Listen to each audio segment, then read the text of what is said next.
আমি টুটু সাধু। আমার চ্যানেলের নাম ক্যামেলিয়া। আমি আজকে একটা গল্প বলবো।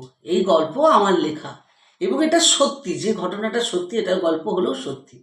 ফুটপাতবাসী ফুটপাতবাসী কলকাতা শহরে রাস্তার ধারে ফুটপাতবাসী, অনেক ফুটপাতবাসী বসবাস করে এবং তারা এখানে, আমি কোনো বড় বড় অট্টালিকার জীবনাবলীর সাথে এদের আমি তুলনা করছি না, বা তুলনা করারও প্রয়োজন পড়ে না। আমি এখন বলছি বেহালার তারাতলা থেকে চৌরাস্তা পর্যন্ত, বা তারও বেশি আছে, আমি হয়তো জানি না। তো এখানে ফুটপাতবাসীরা থাকে।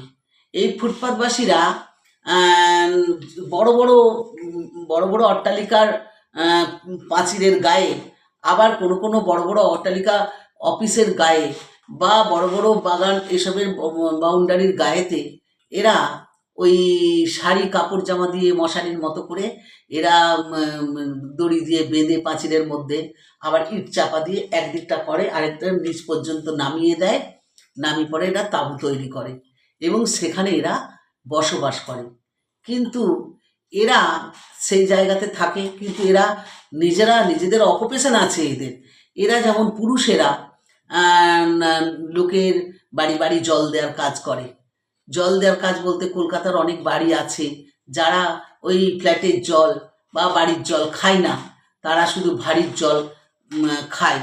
তো সেই বাড়ি বাড়ি সব জল দেওয়ার কাজ করে, এতে ভালো পয়সা। এছাড়া পুরুষেরা ঠেলা চালায়, রিক্সা চালায়, আরও জল দেওয়ার কাজ করে। আর মেয়েরা লোকের বাড়ির বাসন মাজার কাজ করে, রান্না করার কাজ করে, কাপড় চোপড় ধোয়ার কাজ করে, এইসবের কাজ করে। তা এরা এইভাবে যখন কাজ করে,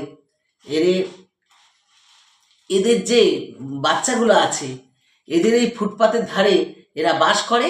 আর এরা ফুটের নিচেতে উনুন তৈরি করে, ইট দিয়ে উনুন তৈরি করে এরা মাটির হাঁড়িতে অথবা অ্যালুমিনিয়ামের হাঁড়িতেও এরা ভাত করে। এরা যখন বড়রা কাজে চলে যায়, তখন এদের যে বাচ্চাদের মধ্যে সবচাইতে বড় মেয়েটা বা সবচাইতে বড় ছেলেটা, এরা পরের ছোট ছোট বাচ্চাগুলোকে দেখাশোনা করে, রান্নার জোগাড় করে, এইসব করে, আর বাচ্চাদেরকে দেখে। একেবারে ছোট বাচ্চা যারা আছে, এই বড় বাচ্চাগুলোর পরের যে বাচ্চাগুলো আছে, তারা ভাই বোনেদের খেলা দেয়, নিজেরাও খেলে। এছাড়াও এরা ওই বাচ্চাগুলোকে সামলায়। আর এই যে বড় দিদিটা বা দাদাটা, এরা কি করে, বাচ্চাগুলো কাঁদলে এরা মায়েরা লোকের বাড়ির থেকে যে রুটিগুলো নিয়ে আসে, সেই রুটিগুলো রাস্তায়